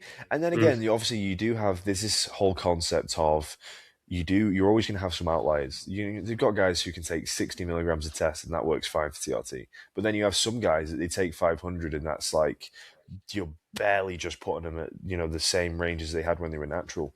So there's a very rare case, obviously, but you do have some people, there are outliers. But I think as a general rule, you don't really need more than I need 200. to check that study again that I mentioned before now because I'm starting to think 500. That's pretty high, then, isn't it? Yeah, yeah, yeah. I mean, Is it?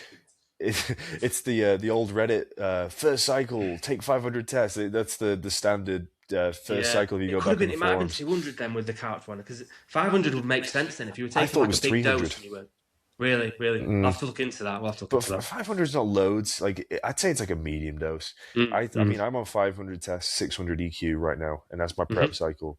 Mm-hmm. So and I'm on 5 milligrams of Tren as of Mm-hmm. 3 days ago. And when I Right, say cool, cool. 5 milligrams, I mean per week. you know, I've always nothing. So Is it that's a low dose? Is it? 5 milligrams. Mm-hmm. 100 is considered low dose now. Is it right? Right. So I'm what? like So trying to what? see the minimum I can do, and I literally I took this, I blew up 2 kilo, and I looked in the mirror, I was like, Mm-hmm. okay, yeah, I Mm-hmm. can see it. So you're still getting a good response from a low amount of. Yeah, I'd say Right, cool, even cool. as small as 5 milligrams. People used to use. I mean, I know people have used 500 milligrams, 700 milligrams of this shit. It's like Mm. this is the most potent compound as far as bodybuilding goes on the planet. Like, there's nothing Yeah. that compares to it, and you're gonna use outrageous doses for what reason? Like you're just stacking up. Because the thing is, you've got this concept of diminishing returns, and if you take X amount of a drug, it's only going to be beneficial to a point where it doesn't cause harm. And when you get Sure. to that point where it causes harm, then it's going to be negligible or deleterious to your health to a point where Mm-hmm. you're no longer going to benefit. Mm-hmm. So my argument is, if I can take 5 milligrams and get like all the results from it, or the most I did was like 80 milligrams, and I felt at 80 I was getting all the results that I needed from it. Mm-hmm. Main benefit is when you're in a hard deficit, that anti-catabolic effect is just like through the roof. Yeah, we And the other spoke thing about that. is We spoke about recovery. it. When people take Tren and they can't sleep, it's like, okay, so you're getting that anti-catabolic effect. That's great. But now you're not sleeping. So your recovery is still going to be ruined. And then even if you do sleep, is the sleep quality going to be like what it is when you're not taking Tren? No. So then again, this is the whole trying to find that sweet spot of using low enough that your sleep's still in good shape. You're still getting the anti-catabolic effects. All you need to do is occupy so how it works is it occupies the glucocorticoid receptor, Mm-hmm. which is the stress receptor. Or once you've occupied that receptor, job's done. Why take But more? that's not to say that even though it makes you anti-catabolic, that's not to say that getting the additional sleep wouldn't be beneficial for you, would it? But this is what I'm saying. So if you can take it less so that you can then get that extra benefit from the sleep. I feel like you'd benefit more from the drug than if you take Yeah. more Right. and I get see what you're worse saying. sleep. Yeah, I see what you're saying. So Yeah. if you're increasing your doses to the point where it starts impairing your sleep, you might get more benefit from pulling back on the gear a bit Mm. and then getting better sleep. You probably get more growth. You probably get more growth, Yeah. less muscle loss, and you probably have a better time. Yeah. I've never been an advocate of high dose training. I feel like, and even the mental sides, why would you want to take more than necessary on a drug that's so harsh to your mental health? Some people Mm. don't get anything off it, and for me, I think it's very much situation dependent. It's been both the worst drug I've ever taken and the best, Mm. simultaneously, just completely dependent on my life situation at the time. When I was in a bad relationship at the time, it was the worst thing I could have ever put in my body. But at the same Mm. time, when everything's going well and I'm in a good spot It, in life, I'm like, I feel great. I'm super yeah. Yeah. productive. I get loads done. My training's amazing. My sleep's fine. So I Mm. think again, it's just trying to maximize the most effects out of the minimal amount, Hmm. which isn't my approach with all steroids. I'm very much of the approach of take as much as you can until you get to a point where you're not healthy anymore. Sure. Sure. Yeah. Sure. That makes sense. I think that's a good way to look at that side of it, and a Mm. way that not many people do, to be honest. Yeah. Because, like you said, a lot of people just think more's better, and then What do yeah. you think as far as being natural? I don't know how much you know about this. Do you think that there's a lot of guys who are natural and they have 300 tests, or they might have 900 tests, Mhm. and yet there seems to be no correlation between the amount of testosterone that they have and the amount of muscle that they have. And I know this is Uh-huh. linked to free testosterone, Uh-huh. but I think there's some other factors as well. What do you think is most important for a natural person? I don't think hormones is a massive No, deal until you no. get to physiological. I've thought about this before. I've thought about this Mm. question before because you're right. There are people with ridiculously natural high T levels who don't seem to. It doesn't seem to correlate to how much muscle you can actually put on. And I think I remember hearing that it's not the biggest factor for how much growth you can get. Mm. It's important, but it's not like the biggest thing. And also, what was it? It's how you respond to testosterone at the receptor level as well. That's it. Yeah. That's apparently Mm. important. So someone who has a higher level of T might not be as sensitive at the receptor level, and then someone with Yeah. lower T might use that T really well. So Have you yeah, ever I'm got not sure. yours tested? I got mine tested when I was 23, and it Mm. wasn't great. Really? Yeah, yeah, yeah. No, it was I can't remember what it was exactly, but it was on the lower side of the reference range. It was Yeah. towards the low end. But that could be you being so lean as well. If you've always been as Yeah, lean as you I are. was lean at the time. I don't know. Yeah. I don't know. Yeah. But as you know, the reference range is kind of ridiculous. With Yeah, it's pretty you big. know what I mean? It's so broad. It's like so. Yeah, I don't know. I feel okay, but Yeah, I think you're right. I yeah. think it's definitely your body's ability. So first of all, it's free tests, so the amount of tests that your body can then utilize. That's But it. it's also, like you say, the receptor level, how many. Yeah, it's just how well your body can utilize the tests that you've got. I don't think the total Mhm. amount really matters that much, because even then, like, you can take things like enclomiphene, which will artificially raise your testosterone by signaling to your brain that you are low in estrogen. So by default, you produce more test. But then you have things like your IGF-1 will then be lowered from it, so then it's impairing muscle growth in another pathway. So it's like, I think unless you're just going to go full blown and take take steroids, I think natural ranges aren't really that important. As long Mm. as everything, like you say, you can sleep, you can eat just fine, and you're getting stronger session to session. I don't think it's really an That's it. issue. But as far as uh,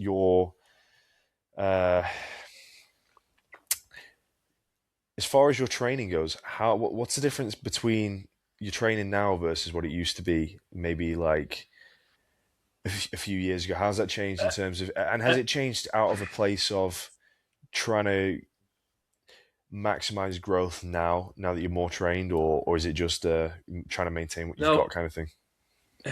I always go for obviously the most optimal approach. But in the past, I used to play the volume game because I used to follow people like you know, like Mike Israetel and stuff, which is fine, fine. He's a good he's a good guy in the industry, like Mm. objectively. But he used to always like they all propose like higher volumes, always run up to higher volumes, and I think higher volumes obviously work up to a point, but like I said in my content, like it depends on the intensity. You have to set the intensity first. So it's like, yeah, I used to favor higher volume training, push pull legs, and now I'm basically doing like sort of a moderate volume approach. I think I do about 9 to 12 sets per muscle group per week, Yeah. split across three full body sessions. Yeah, Mm. and when I think back to the higher volume days, I think how was I recovering from that? Because like, even now with what I'm doing, I'm like I'm struggling to recover from it. So Yeah, but I think then again, like if you're doing so much volume, your intensity is naturally going to take a hit, isn't it? Because it has it to. does, and you can actually test this yourself in the gym. If you go in and you do say in your head you have planned three sets for like bench press or something, just track your progress and see what weight you get. Like consciously go to failure and see what weight you get, and the next time you come in and do that session, think, right, I've only got one single set, and then rep it out and see how many reps you get, and you'll get quite a few more reps on that set when in your mind you've only got one than when you've got three. Mm. It's like you subconsciously like sandbag pretty much. It's an interesting topic that because I find that I'm religious about tracking my lifts because I feel Yeah. I notice a difference when I'm tracking my lifts versus when I'm not. On a level of if I go into a set of maybe I don't know incline dumbbell and I'm doing the 45s and I know that last week I got 8 reps. If I go in with that mindset of I need to get 9, I know I'm more likely to get 9 than if I was just to put the weights up and just go through the Mhm. motions. So I That's why like to tracking's turn so with a goal. important. Yeah, yeah, Yeah, because you that's why don't tracking's so progress important because otherwise. in the perfect world, you wouldn't have to track at all. You just go to failure and everything, and Mm. progressive overload would be automatically baked in. But I that's used to the do that. fact is that subconsciously you're sandbagging a lot of the time. Like Yeah, it's only when you like set a rep target that you actually like hit that rep target. because So you physically stress yourself out. You like because I used to do that whole thing. Oh well, I just trained to failure and I do yeah, more and I just memorize it. I did it for like 6 months yeah, and I was like, you know what, this is just worse. 'Cause I'm not progressing as hmm fast. And hmm like when you consciously go in there with the notion of I need to do this, yeah, yeah. you're physically gonna You'll push do it. harder. Yeah, Yeah, because yeah. it's not It's like true. oh well, I'll just go to failure. It's like no, I have to get X amount of reps and you That's do it. it. That's it. Yeah, yeah. So Best way to look at it. Best way to do it with progressive overload for sure. I'd never train without it Yeah. now. I never would. You know, I don't think Mm, I'll ever train again where it's not like yeah. regimented I, like that. yeah, I track everything, and for like years I Mm. didn't do it. I was just like, right, I've just go to failure, and surely it's like you hit progressive overload. There's Yeah. always the argument as well of like which comes first, like the adaptation. Do you have to progressively overload to get the adaptation, or do you adapt first and then Mm. apply progressive overload? Yeah. So, mm. Do you find there was a big difference between uh, growth before you started tracking versus afterwards? And then was it more of a difference in physique or was it more of a difference in strength? That's a good question. So, interestingly, there's only been like 2 times in my life where I've actually like noticed like proper good like tangible gains in like changes in my physique. That's since I changed to full body, I've noticed progress, and also Yeah. when I was back at uni and I did my first bulk, I noticed good progress there. But Mm. weirdly enough, when I was at uni and I was doing the bulk, I wasn't like super regimented on my training. Like I was training hard, but not like crazy hard. So I feel like it was just like the surplus just did it for me at that point. So Have you much experience with bulking or cutting, or has it always just been a no, intuitively main gain? yeah, intuitively main gain, and then I did that. I've done a couple of bulks in my life. I did the one at uni where I got pretty fat, and then I've got yeah, I cut off again, and then I got fat again. But Yeah, been there, done that. yeah, I don't like it, and I only got to like I think I got to like 95 kilos, which for me is like pretty heavy. Yeah, Yeah. I remember I looked at pictures of me like maybe a couple of years ago when I did like a not like a I guess it was a dirty bulk because I was eating like shit. You know, I was eating like 4,000 calories a day at the time, which at that time was a lot for me. And Yeah. I remember I would I was about 94 kilograms and I was probably like 20 to 25% body fat. And Hmm. it was like my first, I think I've probably been training just over a year. And like, I looked at myself a couple of years later at the same body weight, and I'm like, what the fuck? And like now I'm gonna be competing dick skin shredded, higher weight than that, and I'm like, Yeah, it's wild, isn't it? it's like, what the fuck? Well, that's just a testament to the progress you made. I mean, looking Big at the time. visual difference is going to be insane. I mean, I've got a picture of me at 91 before I started this like drastic anorexia mini cut, and I remember at the start of that, like, I mean, I was in 10 times better condition a month ago at 110 kilo than Yeah, I was at that 91 kilos, and I was like, crazy that, isn't it? "Whew, that's insane." And Yeah, you're super young, and you're young in your lifting career as well. yeah, Like, give it like wait for 5 years time of like proper like carrying on doing what you're doing. yeah. Yeah, And that's one of the most exciting things for sick. me coming into the Yeah, sport yeah. at such a young age, knowing that I've That's got it. so much room to actually like That's it. improve and to grow. That's it. Like Because you coming can into a keep. sport now at 18, the average age in bodybuilding is like 30 plus, It like is. It is. 35. Yeah, yeah. Yeah, It is a lot of crazy. time. You got many years ahead of you, lad. If I don't die first. Nah, you'll be alright. You'll be alright. Yeah, I think. Well, honestly, I think. Like I said before, I would love to see you. I'd love to see you compete at some point because, and if you ever wanted to do it, I swear I would do it. I would do it for free. I would happily coach you to do it. I I'd will. love to see I it. think I will do it. I feel like I could get.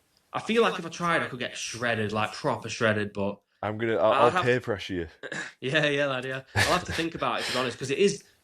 I almost did it. I almost did it last summer. I was really tempted to do it, but I bottled out. So yeah, I might have to look into that. In the condition you're in, from what I remember, based off my very poor memory skills, I feel like I could probably get you in shape in 6 weeks. You're already Yeah, so lean. really. If Mhm. that, like, so it's just a consideration. I'm not gonna listen. I'll Joke consider it, aside, honestly. I'll look I at won't it pay because pressure you, but I have been considering it in the past, but just never pulled the trigger with it. yeah, So. yeah. Mm. Well, It's good for business as well because if I'm training bodybuilders and stuff, I need to have been in the trenches. You know what I mean? I can't just be like yeah, you need to be familiar with the process leading up to everything. So that hands-on experience is everything. It's that's the it. same reason I'm looking to get as many shows under my belt in the next couple of years as possible. Mm-hmm. The more accolades I can get, the more testament it is, and that's why I'm coaching myself as well, because it's all well and good saying that I sit here and say I know what I'm talking about, but then when you can get a good result on stage and then say, hang on, not only was I the athlete, but I was the coach as well. Yeah, I yeah, think that's where that credibility is like, okay, yeah, shit, like he must know what he's doing. absolutely. So yeah, I think it'd be great for you as well. Yeah. Mm-hmm. Mm-hmm. Something to think about. Yeah, it's definitely something to think about. Right, well, it's been a pleasure coming Yeah, here it's on been with awesome. you It's been today. awesome, mate. Do you want to plug your socials before we finish? Just Yeah, Henry _ Joyner 99 Instagram. That's the only platform I'm on now. So is it? Wow. yeah, And I have a TikTok, but I bailed on it. I didn't like being on is it? TikTok. So yeah, I just repost all my stuff. I use the same stuff on like both platforms. I just repost it. I'm not gonna lie. And obviously I got the 3 Instagrams now. So if you want to follow me on Instagram, if you're coming from Henry's page, you can follow me at JC Physique Coach on Instagram or Jaxie_bodybuilding on TikTok, or you can follow my personal page on Instagram, which is called The Jack Campbell, which is more of I just post whatever the fuck I want on there. And then you can follow the podcast page on Instagram as well at the On Cycle Podcast. And this is going to be uploaded on YouTube, and I think I'm going to put it on Spotify as well. So if you want to follow along there for any future episodes, and it'd be an absolute pleasure to have you on again, honestly, Henry. I'd love to come sitting on having again, these Jack. I've had a great conversations. time. It's been really interesting. Yeah. You've also highlighted some things that I want to research into further. So Me too, yeah, man. for sure. Also, if anyone has any questions in the comments or anything, feel free to comment and ask a question or any topic that you want either me or Jack to go into, and we'll discuss it in the next episode. Next time we collab, we'll discuss some of the comments and things. So, but yeah, I really want to look at that couch study, the test study again, just to try and see the numbers. I will look into that. So yeah, it's been I'm great. really interested in that sarcoplasmic hypertrophy thing. Yeah. That Do sounds some more research super into that as interesting. well. Yeah. All right, well, I will let you get off, and we'll have a chat in a bit. And take care of yourself, man. Awesome, Jack. Thank you. Thanks, All mate. right, See you. my pleasure. Bye bye.